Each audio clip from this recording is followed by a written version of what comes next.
Welcome to English 4E. This is term 2A, class 8, and we're going to be working on assignments K13 and K14 today and discussing present and past participles.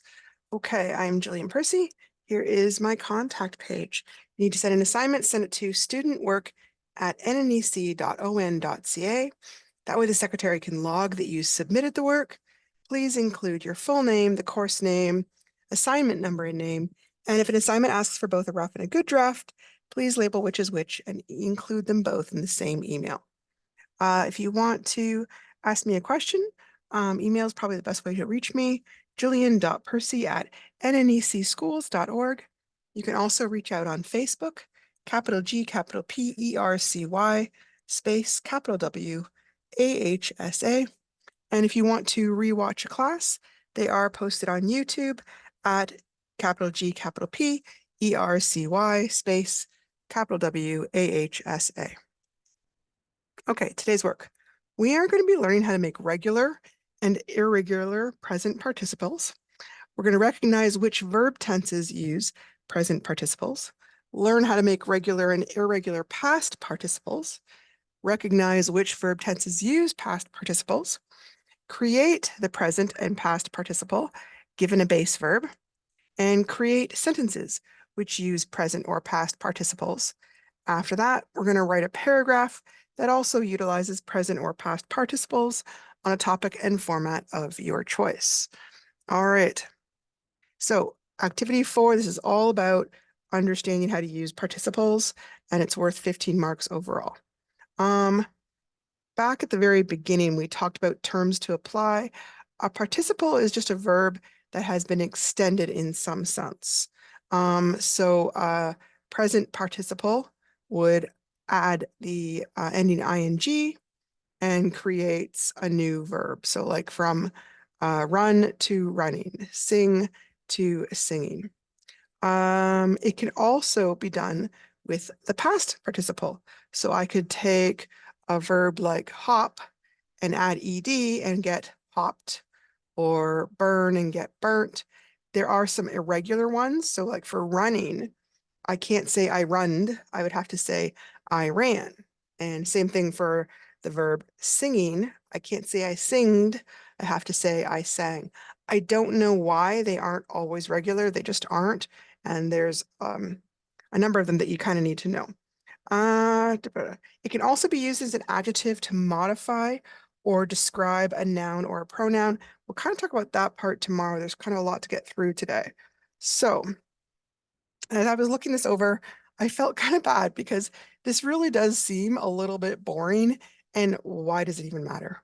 Well, there are 12 verb tenses in English, and many of them use present or past participles to help indicate when an action happened or whether an action is completed or continuous. So recognizing present and past participles and understanding how to create them when writing your own work helps you to master one of the trickier aspects of the English language. It is a little dry there, and you can see this barren desert is our work today. I apologize. Key question number 13. So I'm going to give you the question, and we're going to kind of discuss all the ins and outs for how to do it. Present and past participles. So they've given you 5 verbs there: laugh, talk, burn, write, and close. Write both the present and the past participles for those. So for example, stop, the present participle is stopping, and the past participle is stopped. Okay. You can do that in a nice, neat little table if you wanted to. That would be super easy for your teacher to mark. So here up top, I put my own 5. You would use the ones in the question. And then this row is all the present participles, and this row is all the past participles. So walk becomes walking and walked. Become turns into becoming and became.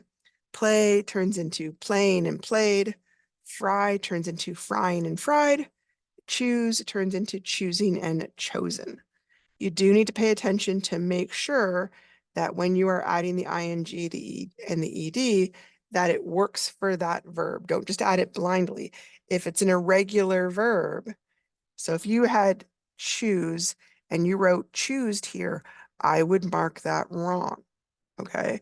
Because that isn't the correct past participle of the verb choose. You can check a dictionary. You can check the internet. You can rely on your gut, whatever you like, but do be aware, I will be marking them, and if they're incorrect, you will lose marks. After you've created the present and the past participles, now you're going to take any 5 of them and create a sentence of your own for each. So the example they gave was, we were laughing at the funny things we saw on television. Obviously, you can't use the example they created. You would have to create a new one if you wanted to use the word laugh. Okay. So I wanted to talk about making a present participle by adding ing to a regular verb, okay? It's not always as easy as it looks. A lot of times you can just add ing. So talk becomes talking, help becomes helping, seep, seeping, stain, staining, boat, boating. However, if you're adding ing to a short vowel word that has only one consonant after, then you have to double the consonant. And those are the kind of ones that we studied basically. That'd be like your first stuff doing in grade 1, where A says ah, E says eh, I says eh, ah says, sorry, O says ah, U says ah. And you can see they're just little tiny short ones, like sit, we double the T, so it becomes sitting. Hop, we double the P, it becomes hopping. Stab, we double the B, stabbing. Hug, we double the G, becomes hugging. Flip, we double the P, becomes flipping. Sun becomes sunning. Now, why don't we double the K or double the P here? The big reason, well, there's 2 main reasons. One, either there's already 2 consonants there protecting that short vowel sound. So if we add an ing, it won't change it. And I'll show you what I mean by changing it in a second. Or, that has 2, or there's 2 vowels already working together. Like EE already works together to make the E sound, and ing won't change it. AI already makes the A sound, and ing won't change that. OA already says O, and adding ing won't change that. Here, if I didn't add the double P, so like for this one, hop, if I only had 1 P there, this word changes from hop to hoping, okay? So that would be one example. It won't do that for every single word, but there are definitely words where if you don't do that double consonant, it's going to change the entire meaning of that word. So you do have to get into the habit of doing that. A lot of people do, they've just kind of, they've done it so often they kind of forget why, so I'm just kind of reminding you why, basically. Okay, here's one that sometimes is confusing to people. If you add ing to a verb that ends in long vowel E, we drop the E. And the reason is E and I, first of all, they sound a lot of like in English, and they also often are serving the same function. So when you have the word tune, for example, I drop the E and I add ing. Now, I still pronounce this tune, tune-ing. The I is kind of doing double duty there, right? If I wanted it to say ton, I would have to add a double D N there, sorry, tunning. And that would, how do I put it? Protect the U, the long U. Here, the E is protecting it. If I take away that double consonant, it stays as the long. If I add the double consonant back in, it goes to its short form. So we've got slope, sloping, flame, flaming, slide, sliding, skate, skating, clone, cloning. Now, this also works in 2 and 3 syllable words as well, which people kind of sometimes forget because it's one of those things I think we just don't teach very often. It's like we just assume people will pick it up. So if you have a word like complete, it's still ending in a long E. So I take off that E and I just put ing, completing. Delete, take off the E, add the ing, deleting. Confuse, take off the E, add the ing, we've got confusing. Stampede, take off the E, add the ing, stampeding.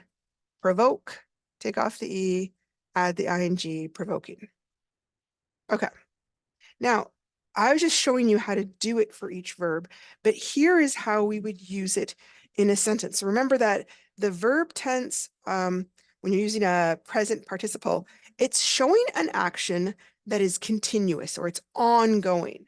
So for example, here we could say, I am skipping, you are skipping, he is skipping, she is skipping, the rock is skipping, we are skipping, you are skipping plural, and they are skipping. Okay. So you can see that this is happening right now. We are skipping right now. I am skipping on my way to school, that kind of thing. Okay. But that's not the only way you can use it. You can also talk about a continuous action that'll be happening in the future. He will be singing at the concert tonight. It's going to be going on for a while. He's not just going to sing one song. He will be singing. They will be celebrating their anniversary next month. If we finish the course this term, we will be graduating in June. I will be swimming at the beach later on if you want to come with me. So all of these, we're using the present participle, but we're using it with the verbs will be. And the will be is telling us that continuous action is not happening right now. It's happening in the future. Okay. So that's why needing to know these kind of these present and past participles is important. Okay. So just kind of underlining them so you can see them. They stand out there. Okay, let's take a look at the next one. Where are we at? Okay. Yep, we did that. Past continuous tense. So this means it's a continuous action, but it happened in the past. Like, I was driving all night. You were talking on the phone to mom when I came in. Okay. So talking and driving. Those are the present, sorry, they're the continuous form. They're called the present participle, but basically it's the continuous format. It shows an action that has happened continuously, whether it's happening in the past, present, or future. He was building a fence around the pool to protect the children. She was digging holes in the garden to plant flowers. The fire was burning long into the night. We were fishing today, but we didn't catch anything. They were taking music lessons every week. Now, how do I know this word isn't tacking? Because tacking would have two Ks. Because it's only got the one K, I know that this A is the long A. Remember, long A says its own name. So the A says A, basically. Okay, sorry, this one's complicated. The perfect continuous present tense. Oh, what a mouthful. But basically it just means that it shows continuous actions that started in the past, but are still happening right now. Okay. I have been studying Russian for a while. I didn't just start today. I may have been doing this for 3 or 4 years, but it's still going on. I haven't stopped either. You have been gardening all morning. And in this context, they're still gardening. He has been packing boxes for his sister. And the idea is, well, he still is. She has been writing her novel every day, and she's not finished yet. It has been dripping rain since last night, and it's implied it's still dripping rain. We have been hoping you would come to the party. And they're still hoping that. That's why they're talking to you again about it. They have been planning this event all year. And from the sound of it, they are not quite finished all the planning. So those ones are started in the past, but still happening. All right. Perfect continuous future tense. So these are actions that are ongoing or continuous, and they're not completed yet. They're going to be completed in the future. Again, this is another one of those ones, kind of a strange one. I will have been living overseas for a year as of March. In other words, I've been living overseas all year. Officially, it'll be a year come March. You will have been reading all day by the time we get to supper. So this person's been reading all day, and by supper time, that's kind of their end point, right? He will have been training for the marathon the entire year. So there's a marathon coming up, and it's going to take him a whole year to finish the training. She will have been looking for the child ever since he went missing. So that one I think is, that one sounds a little bit funny. It will have been snowing for the last week come Saturday. So by Saturday, it'll have been snowing for a whole week. We will have been training dogs for 20 years by the time we are done. We're not done yet, but by the time we're done, it's going to be 20 years. They will have been shoveling snow for 3 hours by the time we get to lunchtime. So it's a funny one. It's not one you hear a lot, but it does come up. Okay. Perfect continuous past tense. So this tense shows an ongoing action. It started in the past and it was completed in the past. So the continuous just means that the action went on for a while. It wasn't like a one and done. It happened over a period of time. I had been worrying all week until I got your phone call. So she's not worrying anymore, but she had been worrying for quite a while in the past. You had been sleeping all morning until I woke you up. He had been cooking all day, but stopped when Kiki came home. She had been teaching high school her whole career by the time she retired. It had been raining all week before today. We had been hunting all night when we finally found the moose. They had been packing for a month to get ready for the big move. Okay. So you can use any type of continuous verb tense to create your sentences that use continuous action. That, by the way, means you're using the present participle. Okay. Now, I always think calling it the present participle is a little bit confusing because you can use it for the past and the future as well. But that is just the name of it. You just have to kind of remember that it doesn't necessarily mean it's happening in the present.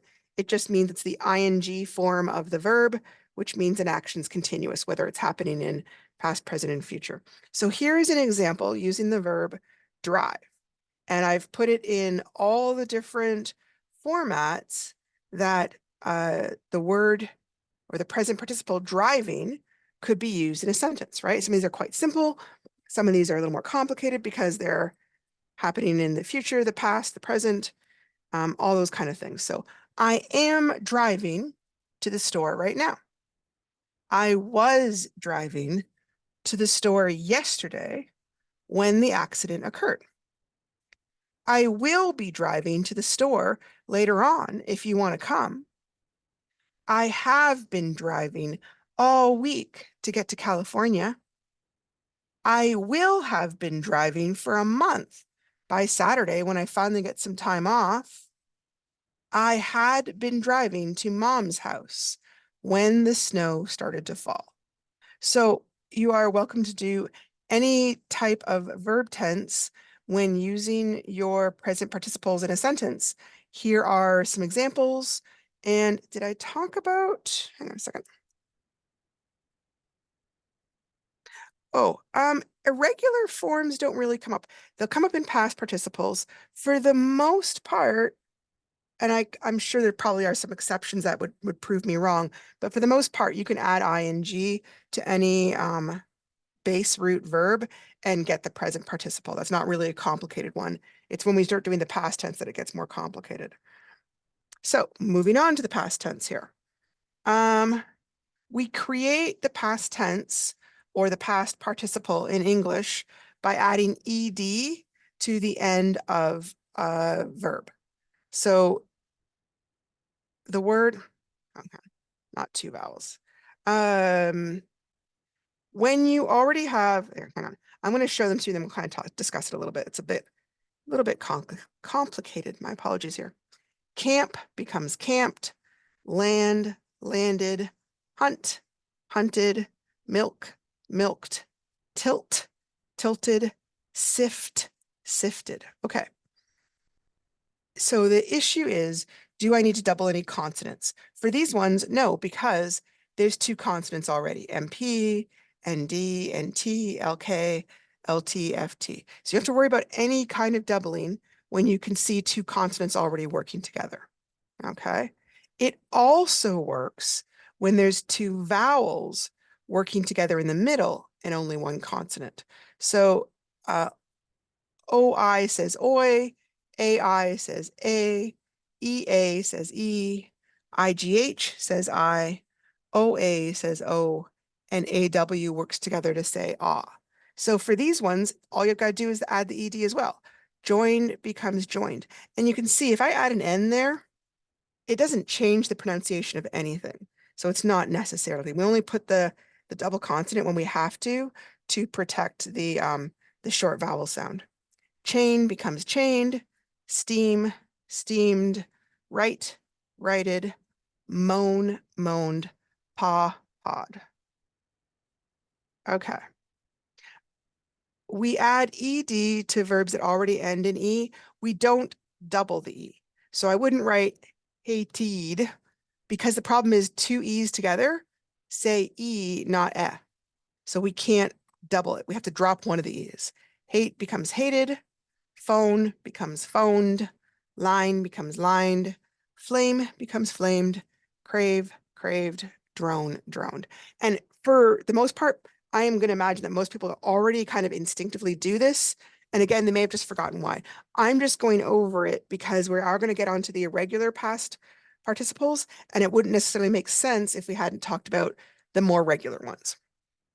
And again, just like with ing, this is true even if the word is a two-syllable word. So divide becomes divided, complete becomes completed, bemuse, bemused, revoke, revoked, deplane, deplaned. Okay. Now here's one where you could see if I put a double N there, it suddenly becomes not deplaned, but deplanned. It's like the extra consonant creates a buffer and stops that silent E, bossy E, however you learned it, thing from happening that makes the A say A instead of ah. Okay. And again, you don't need to know this like in terms of being able to explain it to me. You just need to know it to be able to apply it to your writing. Hang on. Oh, looks like I forgot something. Hang on a second. Okay. Oh, participants can now see my screen. Awesome. Do I have some participants? Oh, that's excellent. Hang on. All right. Well, if you have any questions, feel free to chime in. We did that. Okay. Adding ed to a verb that ends in y. Okay. When you're adding ed to a verb that ends in y, you change the y to an I.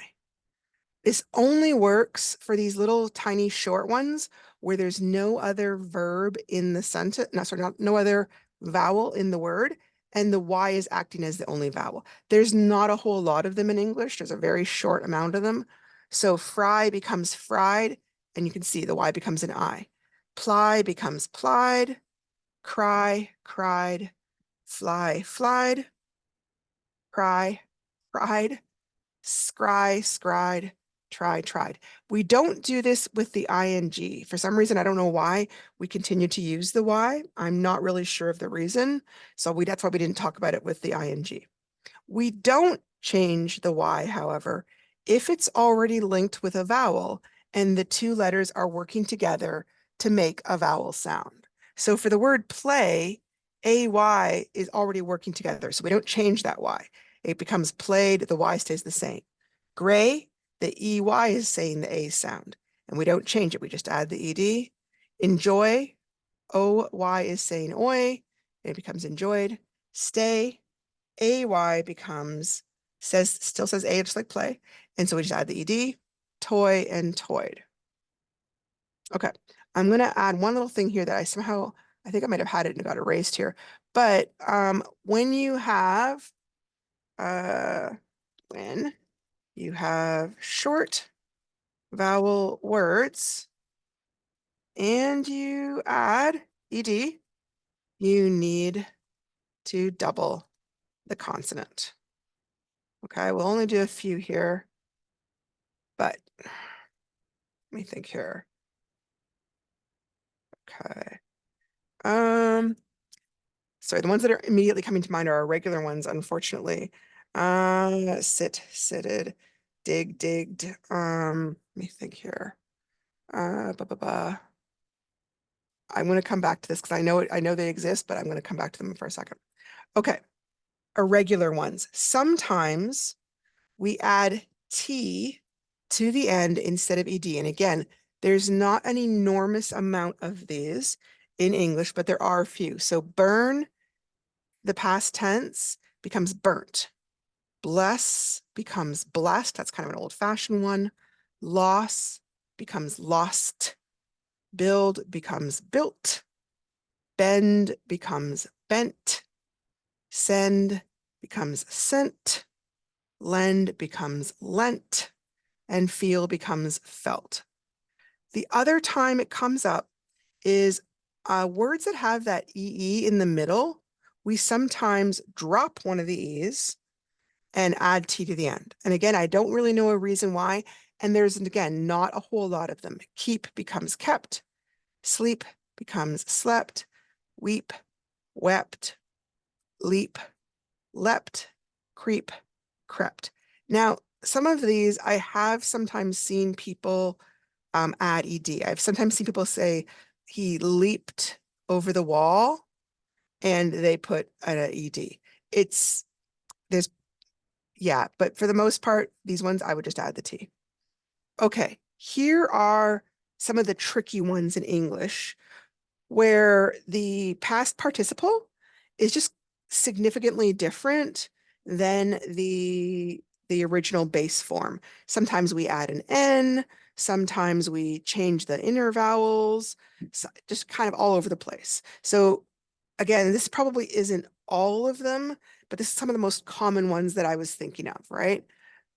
Blow becomes blown, grow becomes grown, hold becomes held, make becomes made, meet becomes met, hide becomes hid, see becomes saw, pay paid, ring rang, sing sang, say becomes said, leave becomes left, like he left the room, sell becomes sold, tell becomes told, ride becomes rode. Here's a really funny one is eat becomes ate. That one is so different. I have no idea why. Break becomes broke. Wake becomes woke. Bleed becomes bled. That's a tricky one. Buy becomes bought. Catch becomes caught. Teach becomes taught. Lead becomes led. And sink becomes sank. And like I said, I'm sure there are some more. Those are the ones that we use most commonly.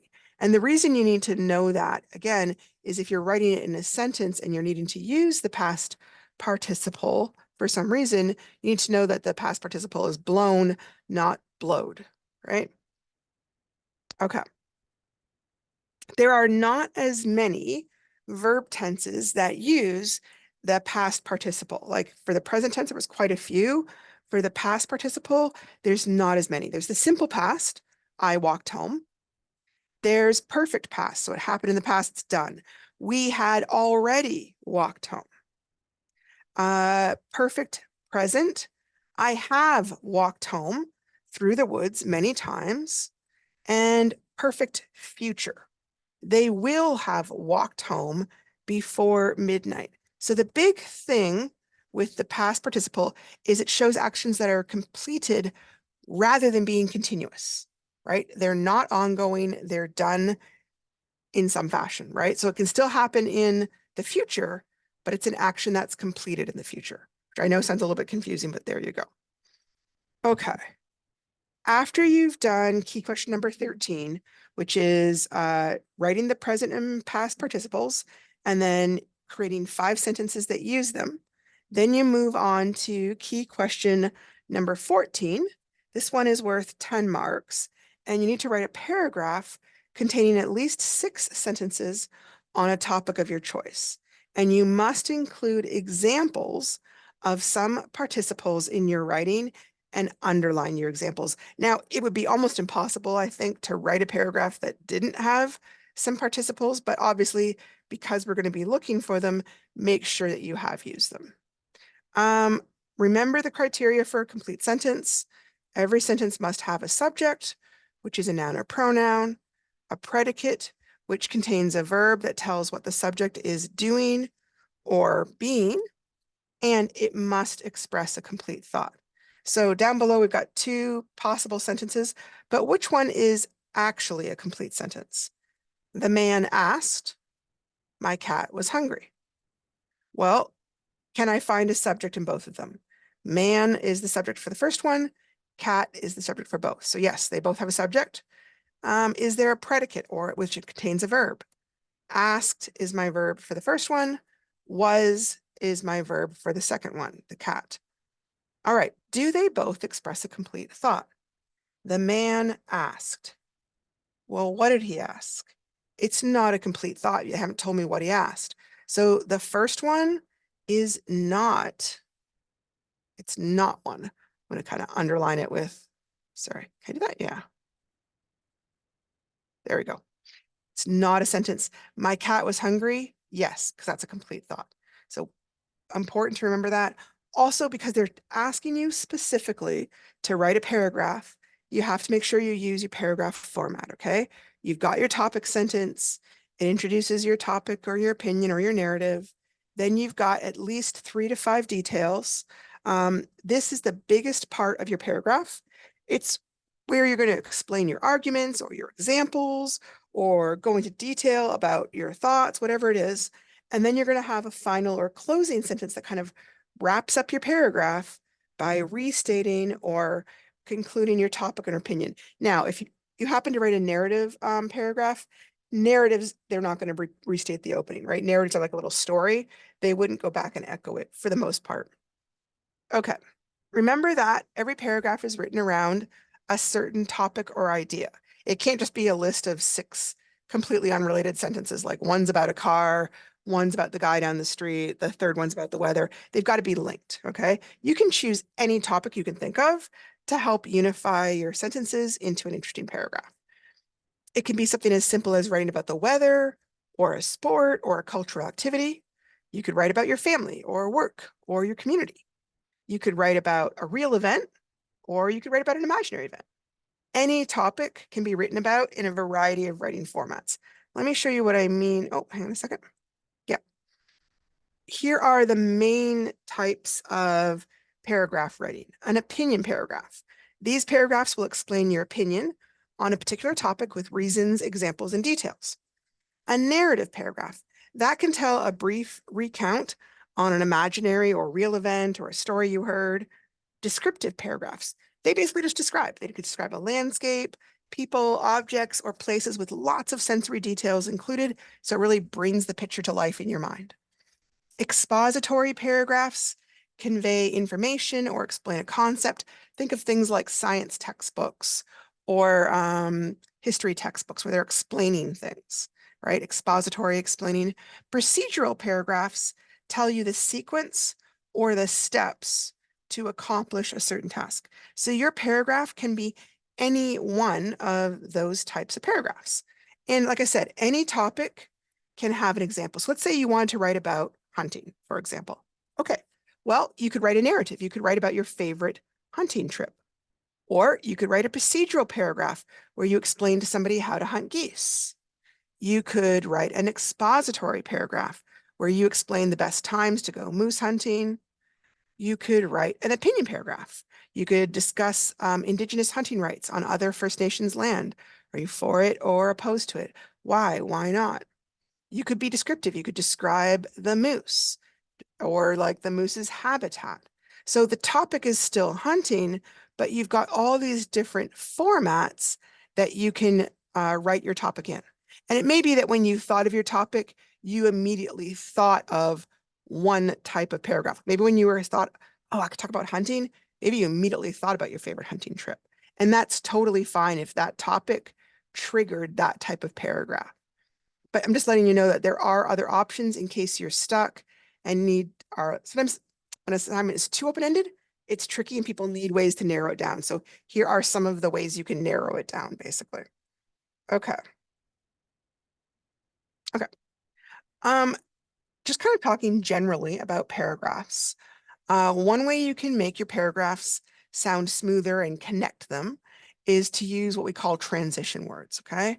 In this case, these ones are transition words that indicate chronology or sequence, things like first, to begin with, in the beginning, to start with, next, then, after that, in addition, subsequently, before you finished, at last, finally. So you can see with these two, there's like a little comma afterwards. So it's kind of like a little introduction to the main sentence. Like first, you would pack your things. Okay. You could just write you would pack your things, but the first kind of like I don't know, it helps link it to your overall ideas, and again, also conveys sequence. These kinds of transition words, they work really great with narrative paragraphs where you're telling a story. They also work really great with procedural paragraphs to help convey a sense of time or sequence or what order to do steps in. So here's an example. In a procedural paragraph, this is if I was topic was decorating. If you want to decorate a room, the first thing you need to think about is your budget.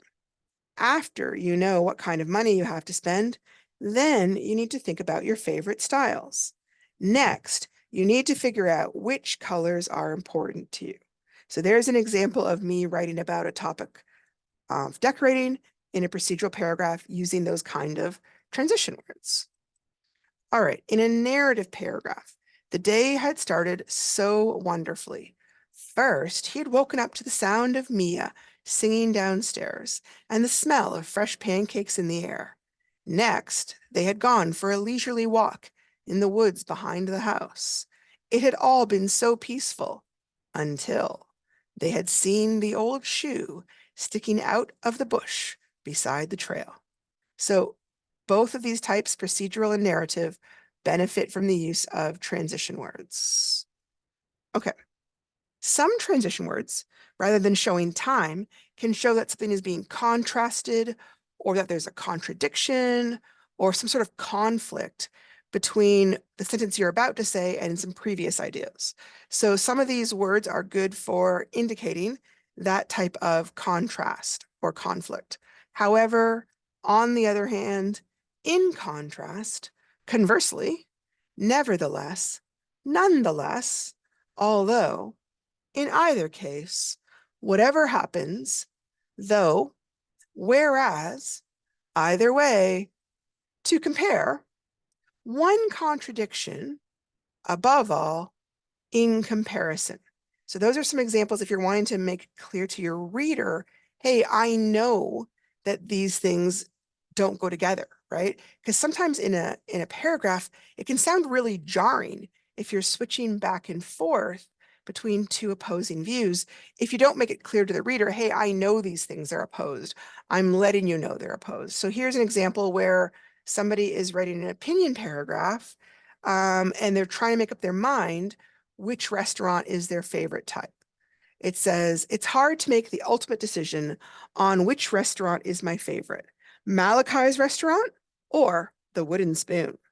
On the one hand, I love the amazing Italian food I can get at Malachi's for special occasions. On the other hand, for everyday comfort, you can't beat the home-style meals at the Wooden Spoon. I would happily choose Malachi's to impress a first date, although it would be out of my range on an everyday basis. So here you've got the contradictory ones, like on the one hand, right? On the other hand, that's setting up your contradiction here. Although, obviously, these aren't long enough to be handed in. I would need to add some more, but these are some transition words, and you can see, although a lot of times they come at the front, they can come in the middle, like although. All right. I think we're getting pretty close to the end here. You see, we've got a little bit of time. Okay. These ones are additive transition words, and they're when you want to add a little bit more information. They're great to introduce a new or an additional point to an argument if you're writing an opinion paragraph, or if you're writing an informational paragraph. Like let's say you were talking about all sorts of things, explaining what a wolverine is like, and you want to add some more information. These are some great words to help transition sentences to get that kind of information across.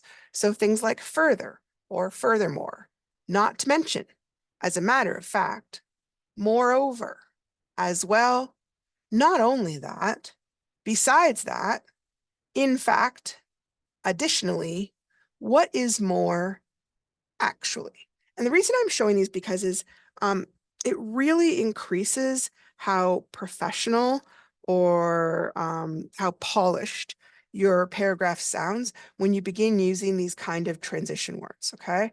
So here is an example. Oh my goodness. I must have been talking fast today. These are words that work great in opinion or expository paragraphs. So here is one where I've written about my hometown, Windsor, okay? And a lot of times people have a very negative view of Windsor. It's become kind of a thing, right? So a lot of Windsorites have kind of a chip on their shoulder about, oh, why do people always look down on our town? And there are a lot of really wonderful things about Windsor. So this is kind of talking about some of my favorite things about Windsor. And in this case, it's got a bit of an opinion, but it's also kind of an informational one because it's telling you about entertainment and venues and what kind of amenities Windsor has to offer. Okay. So here we go. Windsor is a city which has been considered a blue collar town, but is widely underestimated. Sure, the city has developed its share of bars, gambling, and other activities. But in addition, oh, not additional, I could say additionally, or I could say in addition, I can't say both. But in addition to that, Windsor also designed long stretches of riverside parks filled with trails, playground equipment, and beaches. There was a deliberate effort made to make sure everyone would have access to the water, not just the rich who could afford houses there. Besides that, there are various free community areas around town to give people at all economic levels some recreational opportunities. Not to mention, the outdoor sculpture park created near the University of Windsor is another free entertainment venue provided. Furthermore, there are many free concerts, fireworks, and activities for all ages over the summertime.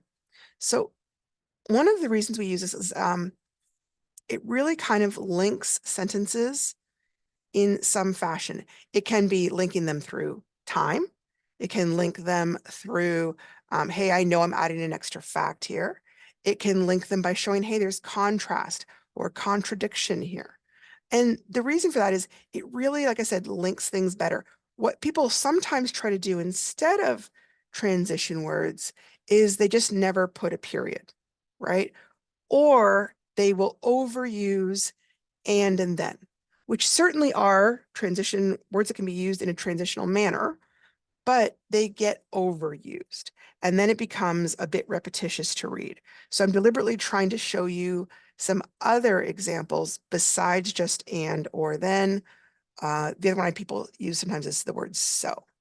Okay. So, for example, these ones are linked in these ways. And again, it just makes a smoother sounding thing.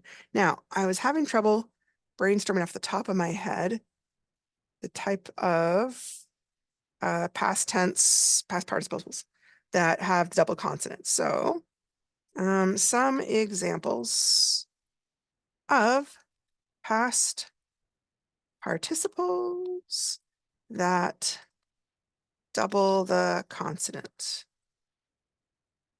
Okay. So, I have a lot of English in my head, but sometimes I go dead and I can't think of one, in which case I kind of look things up. So this is the Britannica Dictionary, which is a very old and established dictionary. Okay. So here it's the same kind of thing that you do with ing as you do with ed, where if you have a short vowel sound, like the O says ah, and you want to protect that short vowel sound, you double the consonant. So stop becomes stopped or stop in. Shift for shifting does not need to be doubled. And why? because FT, the two consonants are already protecting that short vowel sound. Let me see if we've got some more examples, because it was the examples where my brain was kind of forgetting. Okay, tip becomes tipped, cram becomes crammed, regret becomes regretted. All right, so that was what I was trying to get to. Let me just kind of dial back here real quick so I can show you where that was. Hang on a second. Okay, yeah. When we were talking about right before we got to the irregular ones. Okay, yeah. So here they did tip becomes tipped, cram becomes crammed, stop becomes stopped. These are very, very typical. And again, you're probably so used to seeing them that you aren't aware of them. Like I said, we are going to talk a little bit more about participles tomorrow, but I think that is as much as you probably need today. So quick review of what our assignments are. Oh, wait, here it is. Number 13, for each of these verbs, tell me the present and the past participles. Then use 5 of them in a sentence of your own. So one for each verb, okay? So you don't have to tell me we were laughing and then also do one for laughed, L-A-A, sorry, can't spell correctly now. L-A-U-G-H-E-D. You would just pick one of those, okay? Make sure you're using it correctly. Just did a bunch of information on how to do it correctly. That's your first assignment, K13. And then, hang on, just going down to K14. This is where you have to write a paragraph containing at least 6 sentences on a topic of your choice. You must include examples of your participles in your writing, underline your examples. Again, remember your paragraph format. Remember different types of writing formats. And you can use whatever you're most comfortable in. I'm not going to give like more marks for one versus the other. It doesn't matter to me. Lots of people like telling stories and find that a very comfortable one, but maybe you like telling procedures, explaining how to do something, or maybe you just want to describe something. That's fine. Make sure you follow the paragraph format of opening, details, closing, and here are our possible formats again, okay? If you are stuck in this in any way and you are confused, by all means, reach out to me. I've had plenty of phone calls or had conversations on Facebook with people if they're stuck. I think I still have one extra participant. I do. Let me see. Does it tell me? Susan, is there any questions about what we talked about today? Any confusion that you want me to clear up? No? All right. I know some people feel really shy because they know this is going out on the radio, but if you are having any questions, by all means, reach out to me. I will be back again tomorrow at the same time talking about assignments 15 and 16. Thank you so much for showing up today, and I hope you're having a good time with the course.